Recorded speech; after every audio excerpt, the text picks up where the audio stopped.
Akkam jirtu kabajamtoota hordoftoota keenya hundeeffama mootummaa guyyaa kaleessaa ifatti guutuu biyyaatti ifoome wajjin wal qabatee keessummoota affeerradheen jira. Keessummoonni keenya Dr. Taaddasa Leencoo barsiisaa seeraa Yuunivarsiitii Finfinnee akkasumas abukaatoo fi barsiisaa Yuunivarsiitii Finfinnee obbo Charnat Hordofaatii akka nu hordoftan gamanumaa isin affeerra. Baga waamicha keenya kabajanii asitti nuuf argamtan. Hayyee egaa seenaa Itoophiyaa keessatti yeroo jalqabaa fi mootummaan uummataan filatamee akkasumas hundeeffamni mootummaa isaa ifatti raawwatee uummataa waliin gammachuu isaaniitti dabarsan guyyaa kaleessaa argineeti kan jirru. Kuni seenaa Itoophiyaa keessatti maal kaa'ee darba kan jedhu irraa jalqabnu mee Dr. Taaddasa. Atooga hundeeffamni mootummaa inni kaleessa raawwate suni akka lakkoofsatti olaalle isa jaaffaa jedhama. Jaaffaa gaa shaniinoo shallabdee meeqarra dhufa gara waggaa 30 akkas jechuudha. Kanaaf isa duraa miti akka lakkoofsaatti olaalte. Garuu filannoon bara darbe gaggeeffame filannoota kana dura jiranirra wanta adda isa godhu waan baay'eetu jira. Tokkoffaa dhugaa dubbachuudhaaf ulaagaa filannoon tokko guutuu qabu. Keessattuu boordii filannoo walaba ta'e dhaabbatee kan mootummaa keessaa toon ta'e namoonni walaba ta'an namoota paartii toon ta'e namoota walaba ta'an namoota naamusa guddaa qaban dhageettii qaban kabaja qabantu boordii sana keessatti filatamee muudamee boordii sana akka gaggeessuu fi filannoon inni darbe amma danda'ametti dhiibbaa mootummaarra adda ta'een gaggeeffamuun isaa waan guddaadha. Uummannis kana hubatee filannoo kanarratti hedduminaan bahee ganamaan maalkanii walakkaatti bahee filatee tasgabbinaan nageenyi waan tokko ta'uun boora'in nageenya isaa eeggatee filannoo sana gaggeeffateera.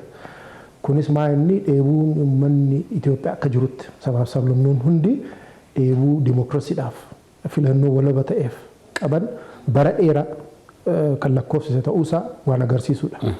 Kana dura filannoon 5 godhaman yoo ilaalle boordiin walabaa hin qabu ture.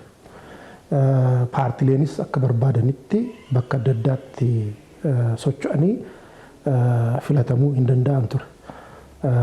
Filannoon haa gaggeeffamu malee kan lakkaa'u ture mootummaa masaangoorra ture. Kanaaf ulaagaa kanaan waggaa arginu filannoon inni darbe addaa jechuudha.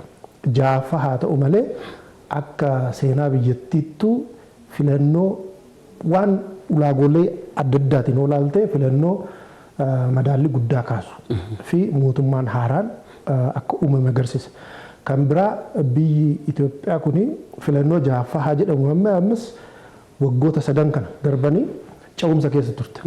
Mootummaan numti durii taafufu malee cawumsa keessa turte. Paartileen adda addaa biyya adaatii dhufanii kan shororkeessaa kan seera ala godhamanii kan biyya biraatti bosonatti godaananii warri turan hundi dhufanii filannoo kanarratti siyaasa keessatti hirmaannaa kan godhan ta'uunsaa cawumsa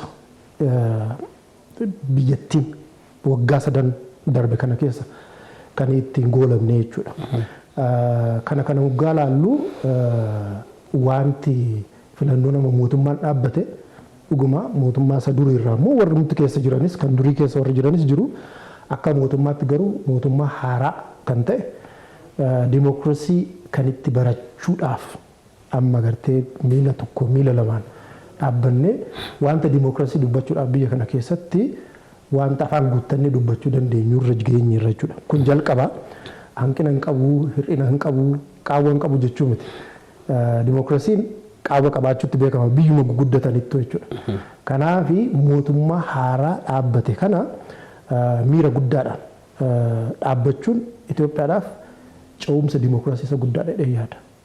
Dimookiraasii isa qormaata ittiin dabartu dimookiraasii keessatti biyyi qormaata ittiin dabartu jira ulaagaa sana. Biyyi Itoophiyaa kun qormaata sana teessee halkanii guyyaa dhaabbattee dabartee itti jettee wanta itti dubbachuu dandeessu jechuudha. Kanaafi wanta adda isa godhudha. Muudama mootummaa wanti adda isa godhu haaluma isaatu in argita akkatti inni kabajame hin beekama. Mootummoolee adda addaatu dhufee muudama mootummaa haaraa keessattuu muudama muummicha ministeeraa Dr. Abiy Ahmed simatanii nu wajjin ayyaaneffatanii guyyaa ho'aa ta'e guyyaa haala namatti toluun biyyi hundi miira haaraa keessa galee miira ho'aa keessa galee waan ayyaaneffate ta'umsa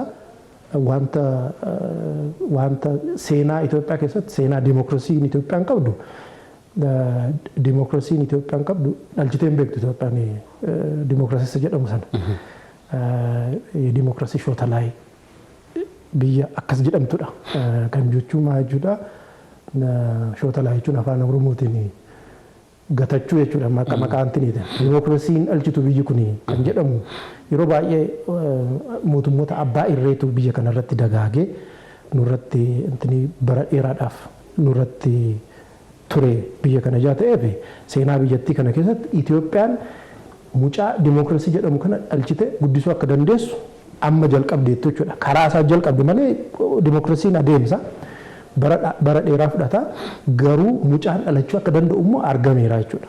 Gara fuulduraatti eenyutu dhufa paartii isa kamtu aangoo qabata maali garuu kuni barumsa guddaa biyya kanaaf laatee darba kan jedhu yaada qaba. Anaaf adda jedhee yaada jechuudha. Hayyee Itoophiyaan egaa dhiibbaa garaagaraa keessa osoo jirtu keessattuu uummanni ishee ejjennoodhaan qaama isaaf ta'u filatee mootummaa isaaf ta'u hundeeffachuun agarsiistuu maaliiti jettu? Ani biyyi kun dimokiraasiitti ce'uudhaaf bilisummaadhaan jiraachuudhaaf dhimma isaa murteeffachuudhaaf biyya baay'ee qophaa'edha. Akkan ilaalutti hooggantoota isaa caalarree uummanni kun baay'ee kan yaadu fageessee kan yaadu jedheen fudhadha. Fakkeenyaaf eega jijjiiramni kun dhufee booda yaadni finxaalessummaa garagaraatti dhalate. Uma eegama biyyoota jijjiirama keessa jiranitti yeroo hundaa namoonni yaada tokko kaasanii saba isaan kakaasanii gara finxaalessummaatti gara moggaatti uummata kana kakaasuun hin mul'ata. Keessattuu Oromiyaa keessatti kan mul'atee fi naannoo Amaaraa keessatti kan mul'ate kuni biyya kana eessa geessaa kan jedhu baay'ee rakkoo hedduu ture. Magaaluma Finfinnee kana keessattuu warri finxaaleeyyii akkamitti duulaa Oromoo irratti akka duulaa turan argaa turre. Garuu uummanni Oromoo mataansaa akka nama tokkottis gaafa laallu Finfinnee kanarratti shakkii tokko qaba ture. Sodaatu hedduutu ture. Amma gaafa garuu uummanni filatu garuu uummanni biyya Finfinnee kana saba adda addaa Oromoo qofa miti sabni Itoophiyaas keessa hin jiru. Garuu gaafa filannoon isaa tokko ta'e. Filannoon isaa tokko kan ta'e nagaa isaa barbaada, waliin jireenya isaa barbaada, bilisummaa barbaada, dimokiraasii barbaada uummanni kun. Uummanni kun fe'iinsaas hawwiinsaas galma tokko akka qabu agarsiise. Oduma walitti kaardii isaanii walitti dubbate namni shakkaatuma ture mootummaanuu akka xiinxaleetti rakkoon biyya keenyaa finxaalessummaadha jedhetti lafa kaa'ee ture. Isa saniif deebii kenne dimokiraasiitti ce'uudhaaf immoo jijjiirama amma ofii fidate kana immoo kunuunfachuu sadarkaa biraatti boqonnaa biraatti ceesisuu akka qabu uummanni keenya kutatee isa mirkaneeffate. Kanaan booda fedhii koo malee hawwii koo malee aangoorra mootummaan taa'u hin jiru jedhee sagalee isaatiin kan itti mirkaneeffatedha. Uummanni kun qophiidha dimokiraasii ijaaruudhaaf kan warra faranjii jettu kana miti. Dinagdeedhaan guddattu malee dimokiraasiin hin jiru jiraachuu hin danda'u jedhan. Miidil kilaas maaloo kan jedhamu kana yoo uummatte malee nama odeeffannoo qabu. Odeeffannoo sanitti fayyadamuu danda'u. Galii immoo gahaa qabu. Nama hawaasa akkasii yoo uumte malee dimokiraasiitti ce'uu hin dandeessu kan jedhudha. Amma barsiifamni warri faranjii kun isa cabse uummanni keenya kan agarsiise kana cabse uummanni keenya kutateera bakka. Kanaan jireenya durii san hin jiraadhu jedhe. Iyyummaa kana keessattis hin jiraadhu jedhe. Mootummaan hin filanneenis hin jiraadhu jedheera.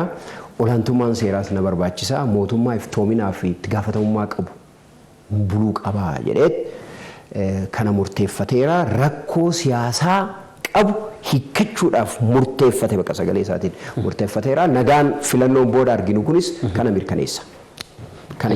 Ayyee egaa hundeeffama mootummaa Itoophiyaan milkeessite keessatti hooggantoonni biyyoota Afrikaa garaagaraa sirnicha irratti argamanii uummata kanaa waliin qabatamaa ta'uusaa ilaaluudhaan wajjin hirmaataniiti kan jirani. Kuni agarsiistuu maaliiti? Itoophiyaa fi Afrikaan walitti dhufeenya guddaa qabu jechuudha.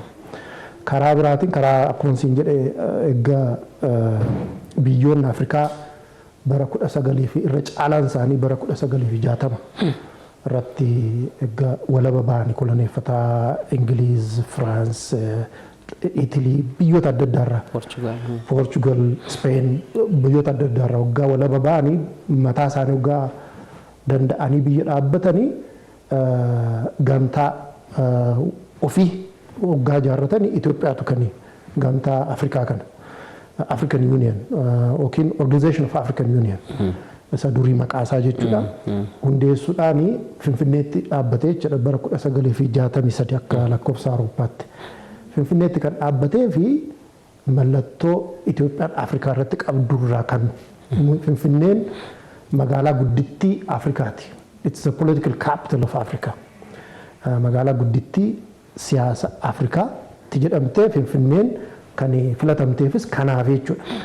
Kanaaf bara Haile Sillaasee sana mootummoota gamtoomanii Afrikaa kan hundeessite adda durummaadhaan gahee Itoophiyaan taphatte waan guddaadha. Kanaaf hariiroon Itoophiyaa fi Afrikaan qabdu waan guddaadha jechuudha. Karaa siyaasaatiinis karaa adda addaatiinis.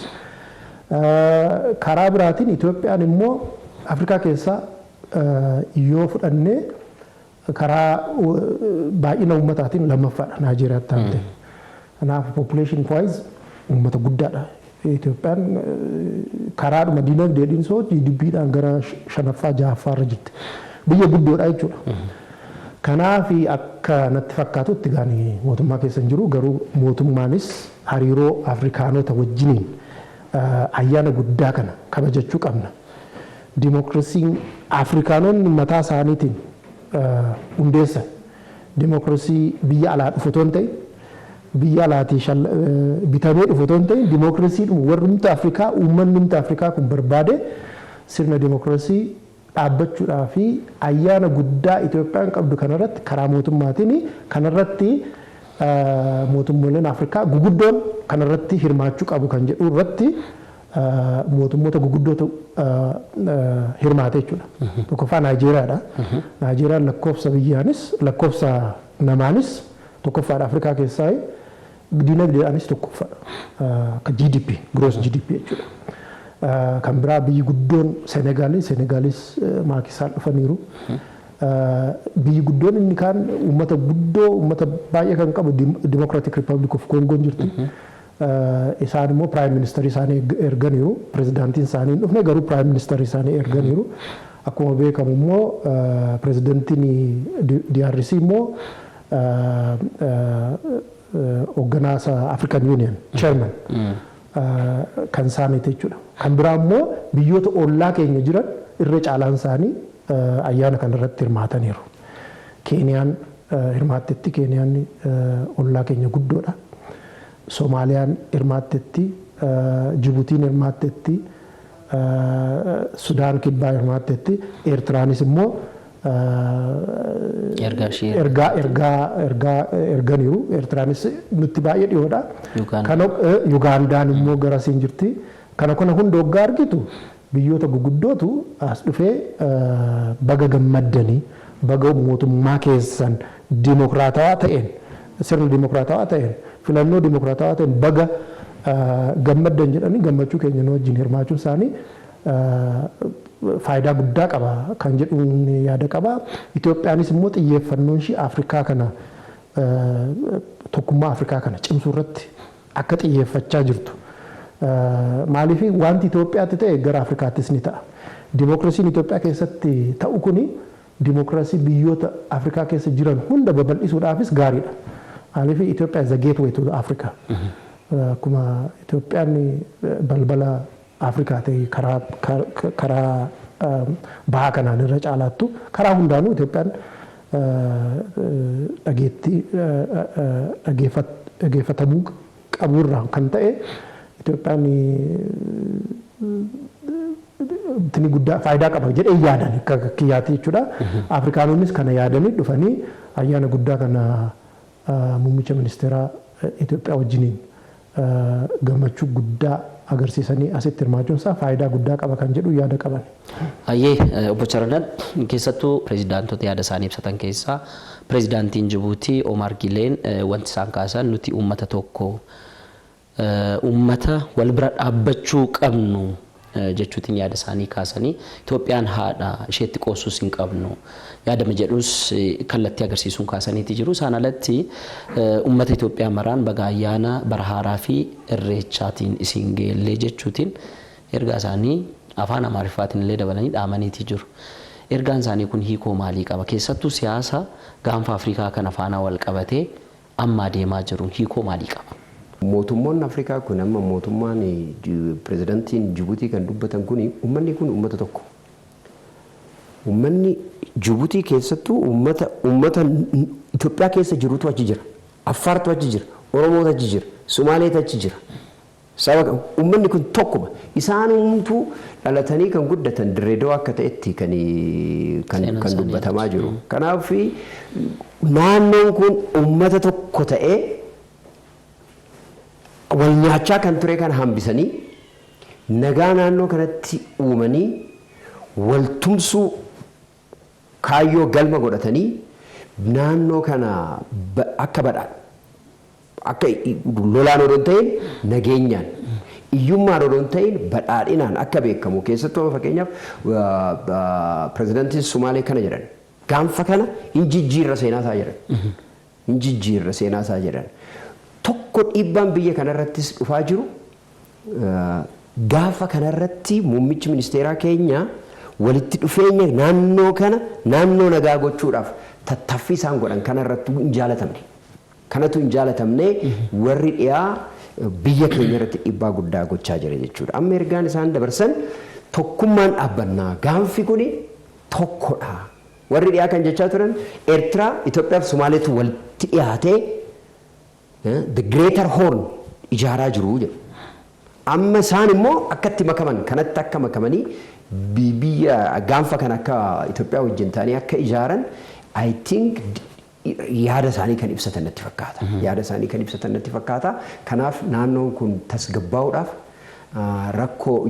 naannoo rakkoo ta'urraa naannoo abdii ta'utti akka jijjiiramu kan abdii namaa kennu mootummaa keenyaafis muummicha ministeera keenyaatiifis akka tumsan kan ifatti yaada kennan jedhee tananii fudhadha. Pirezidaantiin Suudaan Kibbaa Saalvaa Kiir Itoophiyaan seenaadhaan nu deeggaruun nu biraa haftee hin beektu seenaa guddaa fi hariiroo cimaa waliin qabna jechuutiin kaasanii jiru. Pirezidaantiin Keeniyaa Uhuru Keeniyaataan Itoophiyaan biyya gurraacha yeroo jalqabaaf League of Nations hundeessite fi mallattoo bilisummaa gurraachotaati jechuutiin kaasaniiti jiru. Isaanis jechi isaan jedhan keessaa Itoophiyaan haadha. Haadhi tuqamtee eenyumti nagaan hin taa'u yaadama jedhus kaasaniiti jiru. Pirezidaantiin Ugaandaa Yoweri Museveniin Itoophiyaan gamtaa Afrikaa hundeessuu fi tokkummaa Afrikaa biyya mirkaneessite jechuutiin kaasanii jiru. Pirezidaantonni biyyoota garaagaraa sirnicha irrattis argaman paan afrikaanizimii hundeessuu keessatti gaheen Itoophiyaan qabdus iddoo olaanaa ta'u seenaa ishee dudduubaa eeruu kennuudhaan kan isaan ragaa ba'anii bifa kanaan Itoophiyaa ibsuun isaanii keessattuu dhiibbaa biyyoota dhiyaarraa jiru hambisuu keessatti ergaan isaan dabarsan kun biyyi tun akka biyyaatti jabaattee akka deemtu Afrikaanotaaf mallattoo ta'uu ishee haala mirkaneessuu danda'uun kan isaan kaasan kun imee hubannaa keessaniin bu'aa maalii qaba jettanii yaaddu? Egaa akkuma duratti ibse Itoophiyaan waggaa tuqamtu akkuma funyaan waggaa tuqamu ijatu bu'aa jedhama miti. Itoophiyaan maaliif tuqamti? Maaliin waan ishee adda godhu? Kan jedhu irratti dhiibbaan adda addaa Itoophiyaa irra kan gahu maaliif yoo jedhu wanta dhimma Afrikaa ta'uu isaati. Afrikaanonni biyyoonni Afrikaa walabaan mootummaa barbaadan ofii isaaniitiif kan uummata isaaniitiif bulu kan biyyoota dhiyaateef yookiin murna tokkoof bulu otoo hin ta'in kan uummata isaa gooftaa godhatee mootummaa dhaabbatu gochuudhaaf karaa Itoophiyaa kana yoo wanti tokko cabe biyyoota Afrikaa irrattis balaan dhufu guddaadha jechuudha. Maaliif Itoophiyaan maaliif tuqamti yeroo ammaa kana maal dhiibbaan ishiin gootu namatti hin buune biyya namaa hin dhaqne waanuma keessoo ishii keessa wal dhabiinsa adda addaa murna tokko wajjin hin jiru irraan kan ka'e maaliif Itoophiyaan tuqamte yoo jette Itoophiyaa kana warri biyyoonni dhiyaa akkamitti ilaalu yoo ilaalame keessattuu karaa Chaayinaa kana wajjiniin Chaayinaan poolisii dinagdee Chaayinaan hordoftuun beekama Afrikaa irratti karaa misoomaa karaa adda addaatiin karaa dinagdeetiin Chaayinaan gahee guddaa qabdi guddina Afrikaa dhiyoo kana argame irratti amma immoo dhiibbaa Chaayinaa kana Afrikaa irratti qabdu akkamitti ofirraa ittisna kan jedhu irraa kan ka'u Itoophiyaa irratti dhiibbaa gochaa jiru. Nuti ofii keenya wanta nuti gooneetu miti kan nu jubbisiisaa jiru. Kan nu jubbisiisaa jiru Chaayinaan maalumaa fi akkuma African Union fakkeenyaaf gamoosa guddaa sana kan ijaare Chaayinaadha. Itoophiyaa keessatti dinagdee Itoophiyaa keessatti gaheen Chaayinaan taphatti guddaadha. Kana ni beeku. Biyyoota adda addaa South Africaadha qabdee amma kaaba Afrikaatti Chaayinaan gaheen Afrikaa irratti qabdu karaa dinagdeetiin qabdu waan guddaadha. Amma dhiibbaa gochuudhaaf Itoophiyaa irratti dhiibbaa gochaa jiru jechuudha. Kanaaf biyyoonni Afrikaa kun galeeraaf. Egaa maayinni dhiibbaan Itoophiyaa irratti godhamaa jiru Itoophiyaa irratti qofa dhaabbatu. South Africa irratti, Kenya irratti, biyyoota adda addaa Nigeria irratti, Senegal irratti maaliif Chaayinaan bakka hunda jirti jechuudha. DRC irratti baay'ee Chaayinaan gahee guddaa qabdi. Kanaaf dhiibbaa karaa kanaan yoo wanto goone Chaayinaa kana ofirraa ittisuu dandeenya kan jedhu yaada qaba. Biyyoonni Afrikaa immoo kun galteettiif. Itoophiyaan akkuma duransiin jedhe balbala Afrikaati. Yoo Itoophiyaa Chaayinaan harki Chaayinaan Afrikaa keessatti qabdu Itoophiyaa keessatti hojjete bakka biraatti intini gochuu kukkutuun nama dhibu kan jedhu yaada qabu jechuudha. Dhiibbaan sun sanarraa dhufe.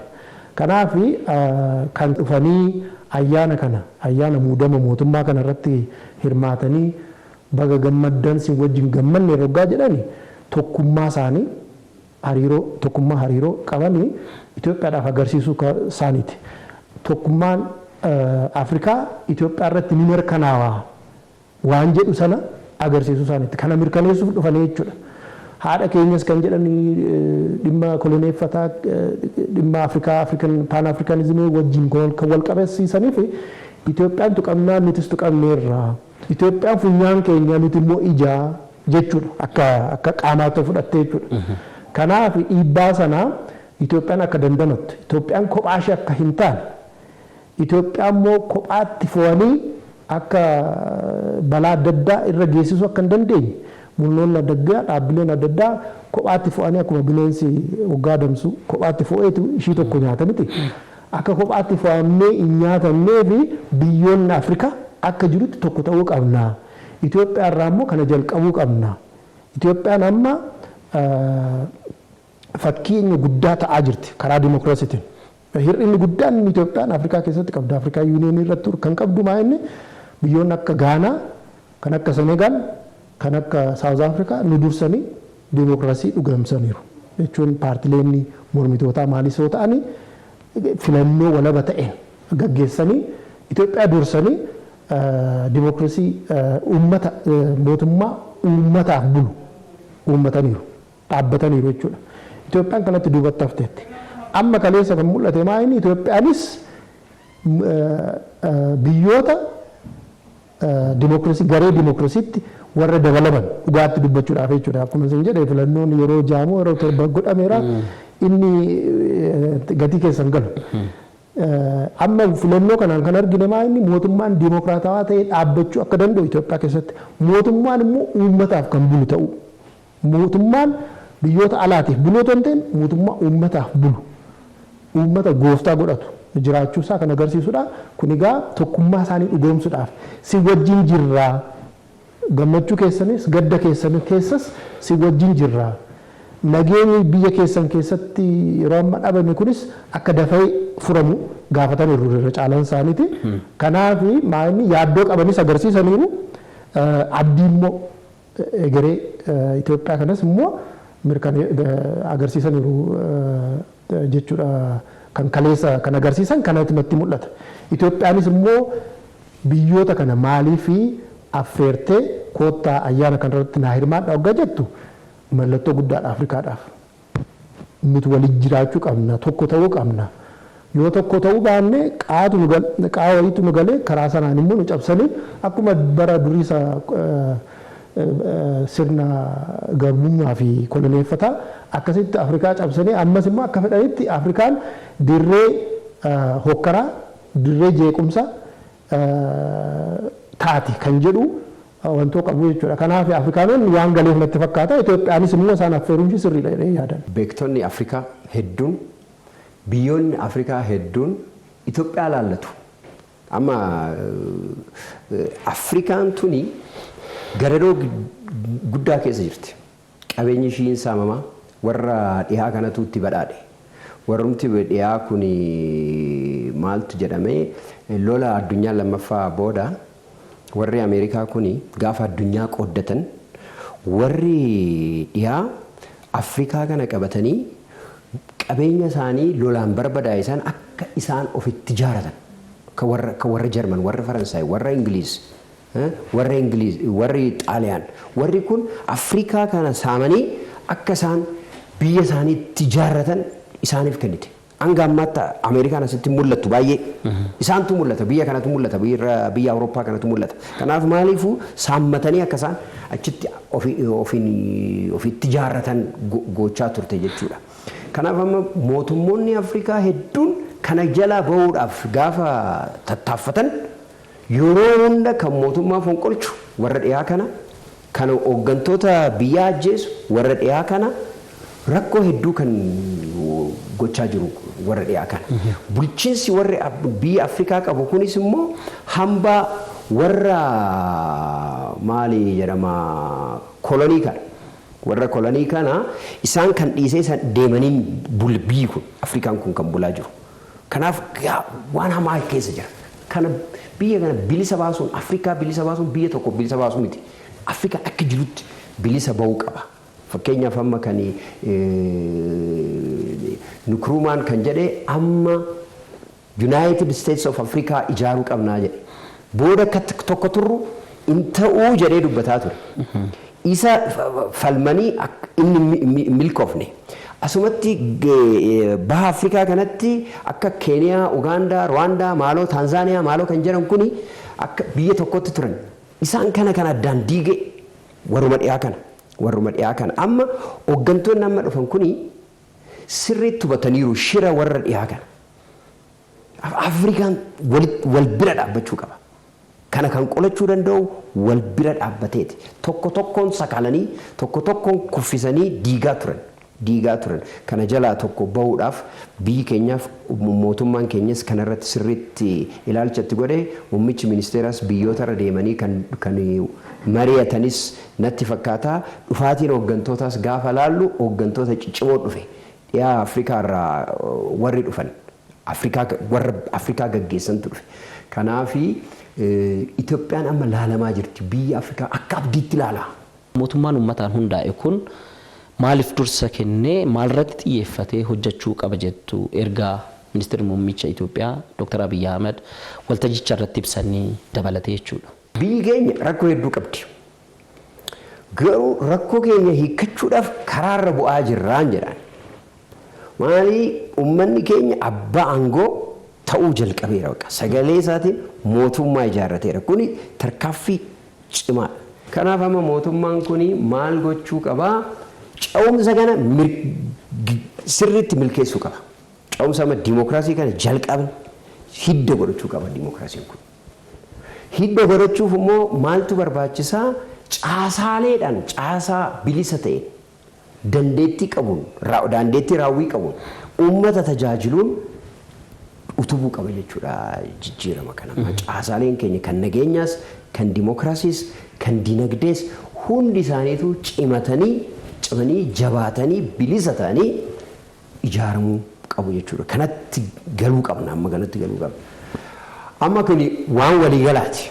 Garuu ariifannaadhaan kan yeroo nuun kennine waa'ee dhimma nageenya keenyaati. Dhimmi nageenya keenyaa biyyi kun rakkoo nageenyaa hedduu qaba. Biyya kana diiguudhaaf lolli itti banameera.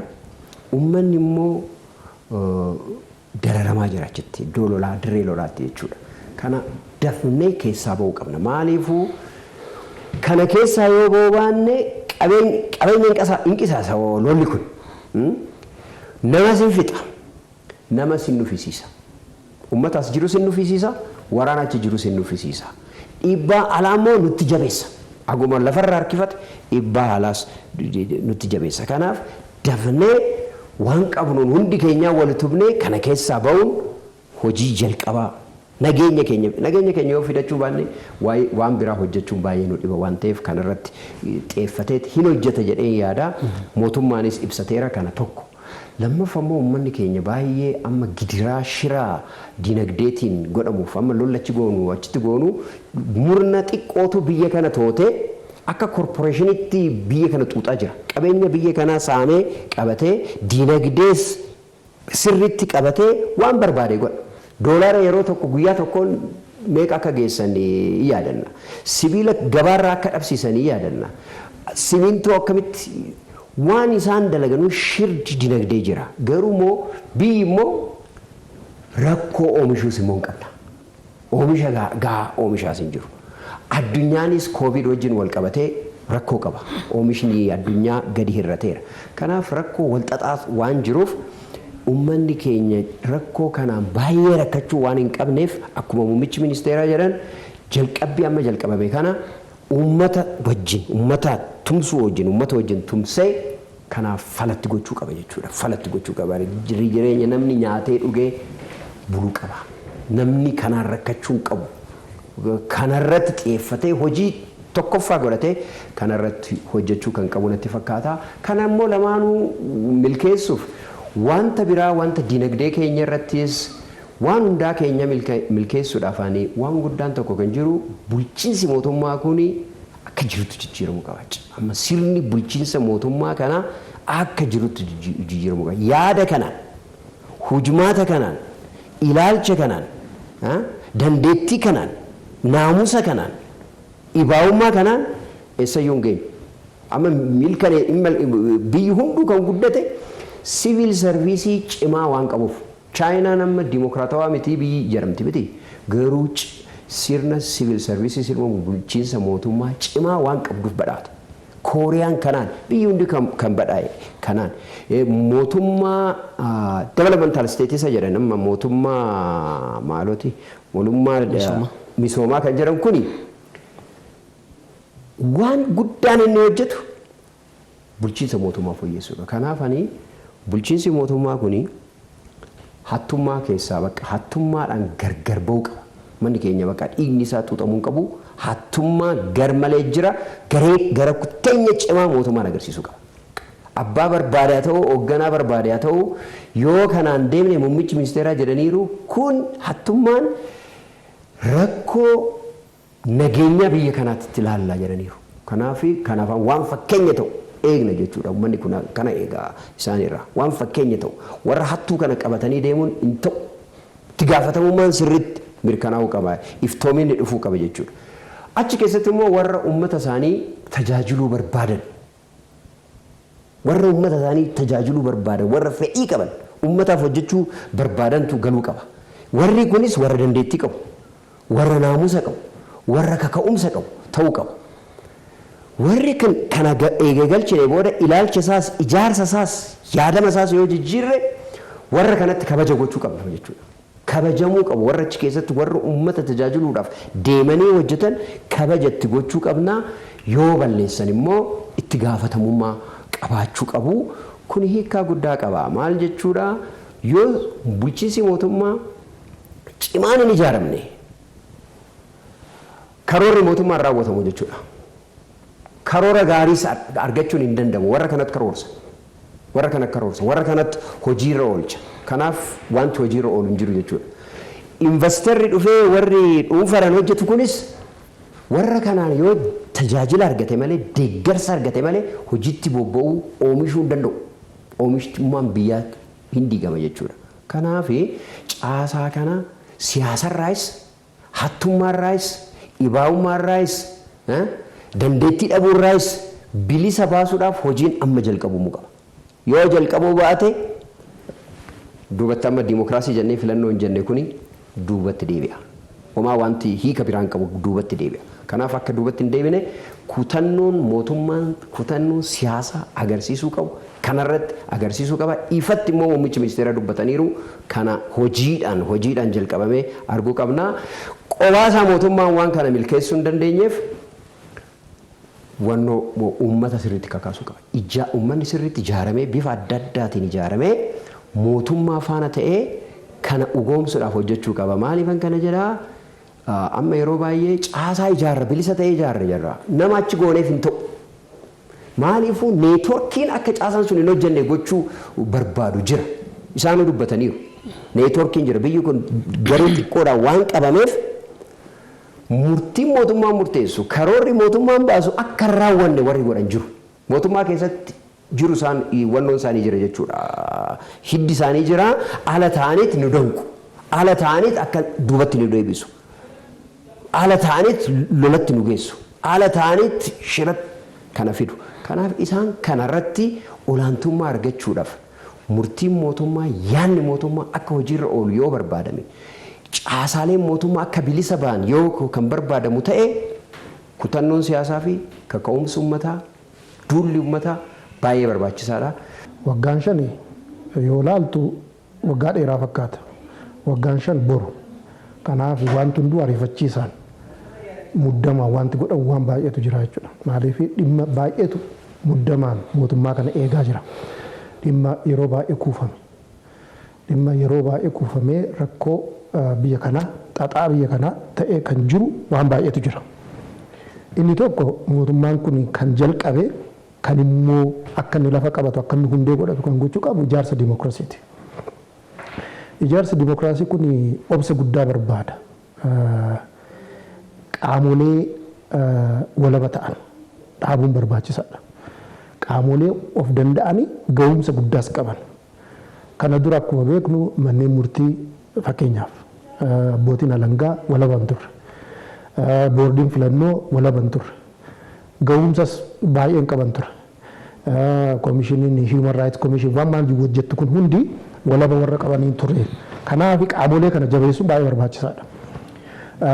Qaamolee dimookiraasii kana nani jedhu jechuudha. Maaliif walaba ta'uun isaanii murtee tokkoffaa ija uummataa ta'u malaammaltummaan hoo jiraate abbaa irrummaan hoo jiraate kana furuudhaaf gahee guddaa qabu jedhee yaada. Kan biraa mootummaan amma dhaabbatu kun mootummaa madaalawaa ta'uu qaba. Madaalawaa waggaan sin jedhu mootummaa qaamolee sadatu jira gurguddoon. Qaamni raawwachiistuu jira, manni maree jira, manneen murtii jiru. Kun hunduu hojii isaanii sirriitti hojjechuu qaba akka mootummaatti jechuudha. Manni maree bakka bu'ootaa kana dura mootummaa suma raawwachiistuutu waan fedheetti kennee akka fedhee dabarsaa ture. Amma garuu wanta akkasiisuun ta'uun qabu jechuudha. Manni maree ija uummataa ta'ee uummatarra goree mootummaa iftoominaan waan hunda gaggeessuu danda'u. Mootummaa immoo itti gaafatamummaa qabu gochuudhaaf gahee guddaa taphachuu qabaachuudha manni maree bakka bu'oota. Naannolee irrattis kanuma maaliif mootummaan keenya mootummaa federaalaati kan nu galuu qabu. Mootummaan gara federaalaa qofa otoo hin ta'in naannoleenis immoo gahee isaanii heera mootummaa fi seeraan kan isaan kenname sanarratti immoo gahee guddaa taphachuu qabu. Waa'ee nageenyaa, waa'ee tasgabbii, waa'ee misoomaa, waa'ee adda addaa irratti gaheen naannoleen qaban waan guddaadha. Hundi isaaniitu mootummaa federaalaa akka durii sana eeganii wanti federaalli isaaniin jedhu qofa hojjetan sirrii miti. Uummataanii filatamanii dhaabbataniiru. Kanaaf waan uummanni isaanii barbaadu naannoo isaaniitti immoo gahee isaanirraa barbaadamu dhaabbachuu qabu. Dimookiraasii jechuun kan dhaabbileen kun wal to'achuus qabu, wal madaalus wal eeguus qabu, itti gaafatamummaa hunda isaanii immoo dhugoomsuu qabu jechuudha. Kanaaf ijaarsa dimookiraasii irratti mootummaan hojii manee guddaatu isa eega. Ijaarsa dimookiraasiin biqileera. Garuu biqilee hin guddanne. Kanaaf kunuunsa guddaa barbaada yeroo ammaa kanaa jechuudha. Obsa guddaa barbaada kanarratti immoo waan guddaa hojjechuu qaba kan jedhu yaada qaba. Karaa biraatiin yaaddoon uummanni qabu maayini yeroo ammaa kan xiyyeeffannaan guddaan itti kennamuu qabu akkuma obbo Corannet jedhe waa'ee nageenyaaf tasgabbii wanta guddaadha. Kun hir'ina guddaatu ture waggoota 3 kana keessatti namni nageenyi dhabame jedheetu dallansuu guddaa qaba. Waa'ee nageenyaa kanarratti xiyyeeffannaa guddaa godhe salola kaabaa jiru kanas bakka adda addaatti hokkara adda addaa dhalatu nageenya uummataa booressu kanas immoo tooraan bakkatti galchuu qaba. Kana nageenyaaf tasgabbiin mootummaa kamirraayyuu mootummaa guddates mootummaa xiqqaates mootummaa duroomes duubattafes hundumtuu mootummaan hundi waa'ee nageenyaaf tasgabbii irratti xiyyeeffannoo guddaa gochuu qaba kan jedhuun qaba. Kan bira yaaddoon uummanni qabu nageenya irratti immoo balaa wanti buusan jira. Fakkeenyaaf qaala'insa jireenyaa jira. Karaa dinagdeetiin wanta baay'eetu eegama mootummaa kanarraa. Dhiibbaan adda addaa jiraatullee guddina itti fufiinsa qabu gochuun barbaachisaadha. Qaala'insa kana immoo funyootti kaa'anii mormatti itti kaa'anii dhaabuun barbaachisaadha. Maaliif qaala'insi jireenyaa yeroo dhiyoo kanatti mul'achaa jiru waan yaaddoo guddaa uummata keessa galchuudha. Qaala'insi yoo jiraate namni waan nyaatu dhabaa waan ittiin bituus hin dhabaa jechuudha. Kanaaf qaala'insa kana furmaata itti godhuun baay'ee barbaachisaadha kan jedhuun yaada qaba. Hayyee ijaarsa biyyaa keessatti gaheen paartilee morkattoota siyaasaa iddoo guddaa qaba jedhee amana paartiin badhaadhinaa. Kanarraayis kan ka'e hundeeffama mootummaa naannolee keessatti haga ammaa otoo sagalee tokkoon argatiin hirmaachisummaa paartilee morkattoota siyaasaa kana addatti mul'achaati kan jiru. Bulchiinsi magaalaa Finfinnee namoota 2 muudeera. Mootummaan naannoo Oromiyaa nama 1 muudee jira. Mootummaan naannoo Amaaraa akkanuma nama 1 bakka buuseeti kan inni jiru. Egaa tarii kaabinee ministeera muummichi Itoophiyaa gaggeessu yookiin hundeessu keessattis akkamittiin ilaaltan gaheen paartilee morkattoota siyaasaa hiikoo biyya kanaa keessatti kana dura turee fi amma adeemaa jiru maalidha? Kanaan alatti ministeerri muummee Itoophiyaa marii biyyoolessummaas itti fufnaa waan jedhullee kaasanii jiru. Kan akkamiin ilaaltan? Kun egaa wanta jajjabeeffamuu qabudha.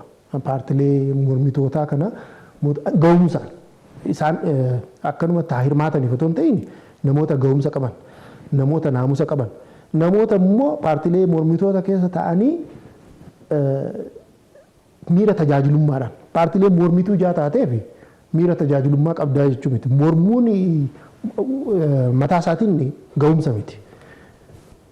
Uummatatti aantee qabaachuu tajaajilummaan sun yoo keessa jiraate gaariidha. Kan biraa maa'inni akka paartiitti hoggaa hojjetu paartii kana wajjin immoo wajjin hojjechuu warra danda'an mootummaa keessa galchanii mormitoota qofa otoo hin ta'in warruma namootuma walabaa ta'anii dandeettii guddaa qaban ga'umsa muuxannoo guddaa qabanis galchuun barbaachisaadha. Maaliif mootummaan kuni mootummaan Itoophiyaa yeroo dhiyoonya keessa rakkoon guddaan jiru ga'umsa. Hoogganummaa qophaa'ina qofa otoo hin ta'in muuxannoo waan hundarratti inni tokko hoogganaa gootu waggaa tokko waggaa 2 isa barbaachisa waan sana baruudhaaf. Baratee eegganni amma naagalee wanti isaa waggaa jedhu qaata immoo dabarsan gara biraatti waan akkasiin hojjetu. Kanaaf namni hoogganaa ta'ee biiroos ministeeras komishinas waan hundarratti namni ramadamu sun waa'ee dhimma sanaatiif dhiyeenyaan muuxannoodhaan barumsaan waan adda addaatiin qophaa'ina qabaachuu qaba. Gaafa galee sana waan tokko hojjechuu qaba malee ji'a 6 yookiin waggaa tokko yeroo mootummaatiin baratee eegga baratee booda sanaan booda immoo mana barumsaa galchitee maal goota inni hooggansa akkasiin hojjetu. Kanaaf qoosa akkasii keessaa baanee warri hoogganummaa irratti ramadaman sun dandeettii qabaachuun isaanii mootummaan mirkaneeffachuu qaba jechuudha. Uummanni immoo salaalaa jira. Mootummaan kun akkuma fudhatama guddaa qabu ijji guddaanis mootummaa kana irratti xiyyeeffatee jira. Kanaaf ga'umsa irratti wanta xiyyeeffate naamusaanis qophaa'ina barumsaa waan hundaan muuxannoodhaanis warra ga'umsa qabu.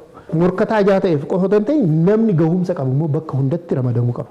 Siivil sarviisiinis jijjiiramuu qaba. Akkuma Charinnat duratti jedhe hojiin guddaan daka jira.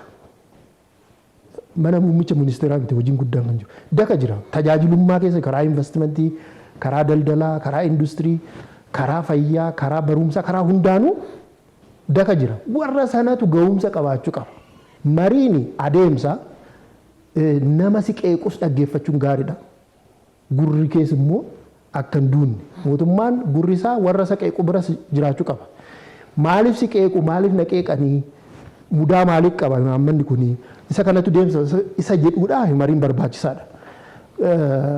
Sana achitti garuu namnumti morkataa yookiin paartii tokko keessa jiruuf yeroo hunda nama riisisa wanta kanarratti eebeluu eenyutu ramadama eebeluu eenyutu qaxaramaasa maal jedhu irratti nama riisisa yoo jette hojiin mootummaa hin hojjetamu.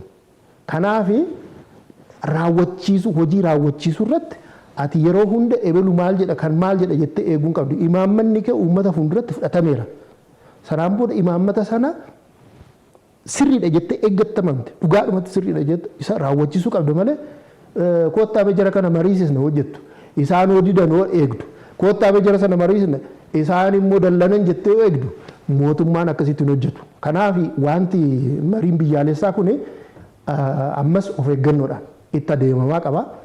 Maaliif mootummaan hirmaannaa uummataa dabaluu qaba. Warri beekanis warri hundumtuu waan hundarratti qorannoo adda addaa qabu isarratti xiyyeeffate imaammatas seeras baafachuu qaba kan jedhuun qaba. Ayyee karoora mootummaan qabate kana akka galma ga'uuf uummatarraa maaltu eegama? Akkamittiinis mootummaa kana tumsuu qaba uummanni? Mootummaa isaa filateera. Mootummaan kan isaati.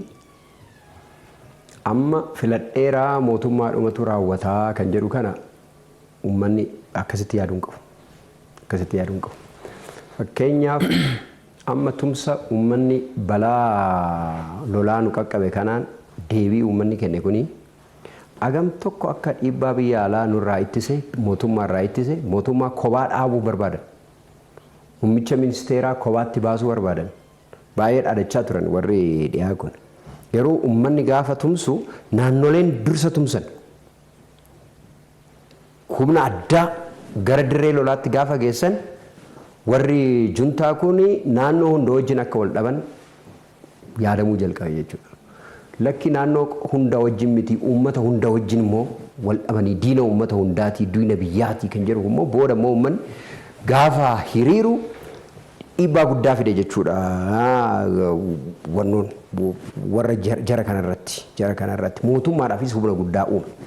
Kanaafanii uummanni tokkoffaa mootummaan akka iftoomina qabu dhiibbaa irratti gochuu qaba. Iftoomina qabu. Odeeffannoo kennuu qaba. Odeeffannoo yoo kennine kanaan akka itti gaafatamu balaaleffachuu qabna jechuudha mootummaa kana. Itti gaafatamummaa immoo warra dhibaa'ummaa qabanis warra mattaadhaan hojjetanis warra hojii mootummaa balleessan danqan kanas isaan kanas saaxiluun barbaachisaadha.